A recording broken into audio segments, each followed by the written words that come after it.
Hey guys, here making another video here. A rare opportunity. I'm going to do two videos in one day. But I talked earlier in my previous video about a juxtaposition between two groups of people that I see, and how I delineate those two groups of people, or how they respond to COVID-19. In no way, shape, or form am I saying that you know it's wrong to be um, you know, diligent about this, but I am saying that, of course, the media is trying to make this out to be a lot worse than it is.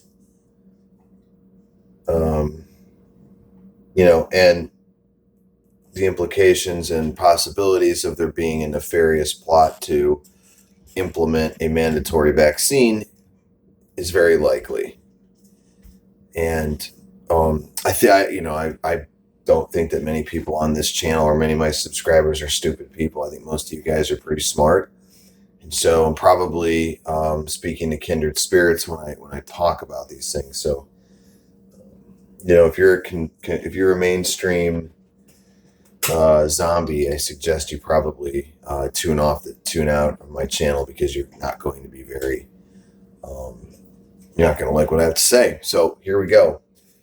We have one group of people who I'm going to call the security based people. And security based people tend to be people that work very like mainstream type of professions, mainstream type. They tend to work for companies. Um, in their decision making process, they look at security as the end goal, and that supersedes the freedom. Okay, these are people that trust the system, and you can hear it in these people's words of how they think. These people talk about job security, benefits. They have a very like they almost parrot things that society says, like, you know, and you can also tell if your parent is one of these people by if they say something to you like, Jimmy, get a good job, go to school, study hard, get a good job, work with a good company that gives you benefits, gives you a 401k, get married, have two kids, get a house, stay out of debt. A house is an asset. So I'm going a little rich dad, poor dad with you guys from Robert Kiyosaki, but the point is there. So like that's how they think in terms of economics. But in how people think about economics, many times carries over into other aspects of their life. Okay, and it really is very much like a herd mentality, very mammalian behavior, right? So if this is what CNN is saying, then it must be right, because CNN is credible. They're mainstream. They have very competent people here, and they're not fake news, right? So the police are good. The government is honest. Corporations are honest. The police are the good guys, and they're your friends, and you can trust them. Um, the politicians are elected to work for the people. Democracy works. The system works. You know, um, eating off the food pyramid is absolutely correct. GMO is totally innocuous. It's okay, because if it wasn't okay, then the FDA wouldn't approve it, because the FDA is just so great. TV is good. Netflix is good. Like, so drinking the water out of the faucet, there's no problem with that. People who disparage others by calling them conspiracy theorists definitely fall into this group. So these are also people that tend to be a lot of urban people tend to be like this. And what I mean, not so much like a lot of yuppies, like the kind of people that you just want to punch in the face, right? The kind of people that walk around with pink shorts and sandals, people that wear Dockers with some, fruity looking polo that have that douchebag haircut that look like they just, walked out of a Banana Republic, and they're sipping a mochaccino from whatever the hell it is, from Starbucks or whatever. These people are completely dependent on the system. They base their manhood on, their job, their degree, their fraternity, their watching sports. They're really all about, they're not leaders, they're followers, and they are afraid to go against the curve because they don't want to be different. And of course there's, there are, anthropological reasons why that would be. Primary would be survival. Someone who's isolated tends not to have the most the best chance of survival, and they don't have the best chance of reproduction as well. That usually follows. Okay, so that's those types of people, and those are also the type of people that want the vaccine. They're also the type of people that applaud censoring your First Amendment right to have your own opinion. And a prime example of that is David Icke, was taken off of YouTube, and you could look at his interview with Brian Rose from London Real. So, you see that our rights are very slowly, incrementally being curtailed. And, it's like David Icke says, it's problem, reaction, solution, right? So, they create a problem or a problem, maybe a problem just happens because in life there's problems, right? And then there's a reaction, and the reaction is pandemonia, hysteria. And nowadays the media is really artificially creating the hysteria. And then of course the solution is always to curtail our rights, and we can look at things like 9/11. We can look at George Carlin said it best, Americans are always willing to trade a piece of their freedom for the illusion or the feeling of security. So the people that are the the security group are also very much about comfort. Right? They're very much about seeking comfort, and they're very these. I'll give you an example. Here's the best example. You're walking in the park, big forest, and there's a path, right? There's a path, and the security people stay on that path. They never go down into the woods. They never veer off. They never go down a ravine. But the warriors and the leaders and the entrepreneurs and the mystics and the contemplatives, like these people, the sages, these people, the people that want to seek freedom, go off the path. They go off the path and they go on their own way, and they're trailblazers. They're pioneers. And I'm gonna I got this book right here called Buddhism, Its Essence and Development. And so I'm gonna read a page for you guys, because I really think that it speaks to what I'm talking about here. It says,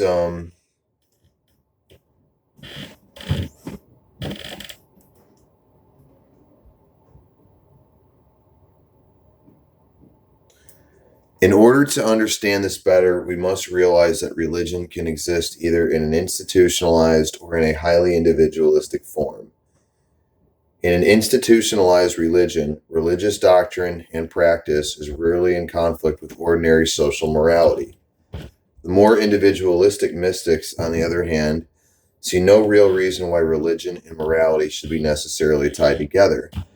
The ordinary morality of the common people is based on little more than social taboos, essentially on the fear of social isolation, which the mystic regards as the ideal breeding ground for spiritual emancipation.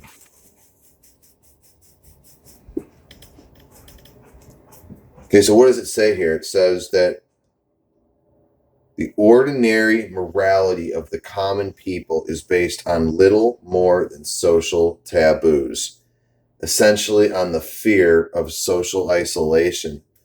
But it's this social isolation which the mystic regards as the ideal breeding ground for spiritual emancipation. Okay, so what we're talking about here is let's talk about now. Let's talk about the other side. So what the other side is, people that are seeking freedom. So the people that are seeking freedom know that it's what Benjamin Franklin said, right? For those of you who seek security over freedom, you will have neither. Okay? And, these are people who don't trust the media. These are people that don't trust GMO. These are people who want to maintain and don't want freedom, the Second Amendment infringed upon. I gotta get water, hold on. I'll be parched.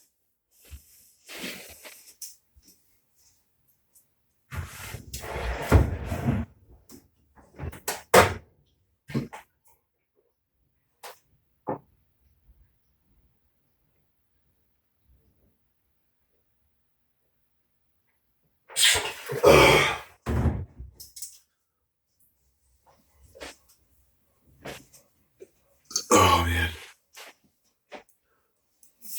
Okay, these are also people who tend to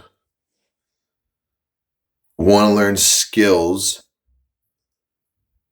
over getting a job because they want to work for themselves or start a business so that they can have more autonomy in their life, so that they don't have to work a job they don't like. They don't have to conform to rules and regulations that they don't agree with, right? So, because most people in the public school system, and the universities, people are manufactured in order to be good employees, and it's very much an industrial age approach to education. Well, we're in the age of information now, which means that information is a lot faster. It's coming at us in all different directions. And we have the ability now to really ascertain what is true. Now, and that doesn't mean that it couldn't. I know someone's going to say, well, there's so much information that it's even harder to delineate what's true and false. That can be true, but over time, I think we get better at being a little bit wiser at choosing that. Discerning. So these are people that are, these are people that want to, the freedom people. These are people that want land, typically want to live in a more rural place.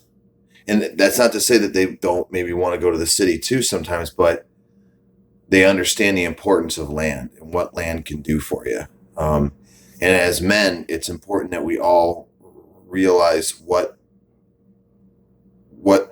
doors are open once we own a substantial amount of land, because really the way to freedom is, as much as it is a philosophy, a lot of it also really is just a lifestyle of, growing your own food, learning how to work with things, learning how to build things, learning how to fix things, learning how to monetize things, and learning how to barter, learning how to trade, learning how to, deal with people, how to do conflict resolution. And I'm not saying that sometimes you don't learn these skills at jobs. Some jobs you do, and I'm not hating on people who work for other people. I think that it's absolutely a necessary evil for certain people at certain stages, but you've got to be thinking, see, when somebody says like, I got this great job, I just want to move up in the company and one day be an executive, like what you really want to say is I want to work this job only as long as I need it so that I build up enough money so I can do my own business where it's standing on its own 2 feet and it's sustainable and it's developed and it's good. And I know I'm talking a lot of like entrepreneurial things, but I really think it does tie into, like think about this. Like if someone's an entrepreneur or they're really good at business, they're going to look at this opportunity and they're going to say, okay, well, now more than ever, I need to learn how to do something like e-commerce. I need to learn how to do, social media marketing. I need a skill. I need to learn a skill. I need to invest, a few $100s into a program where I'm going to learn how to do these things so that I can make money where it's location neutral.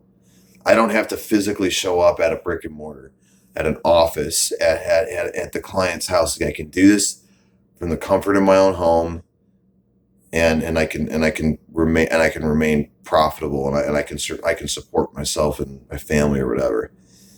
And so like that's really what I'm looking at as, a lot of people are sitting on their ass just, waiting for another check to come from the government. And, all they really want is they want the government to solve their problems for them. And the reality is that the government is not there to solve your problems. The government is really there to make more problems for you. I mean, it's just the reality. That's another fundamental difference. People seeking security think the government is there to solve problems. People seeking freedom looks at the government as an impediment to solving problems, right? So there's like what's really going on is you're seeing there's just like a fundamental worldview difference that's happening in this country, and it's really profound. And it's a lot of it is how people are raised, and it's very hard to transcend your upbringing. It's very hard to go against what you've been told, because what you've been told a lot of times becomes part of your identity. And to question what you've been told is really to question yourself and question really question who you think yourself is.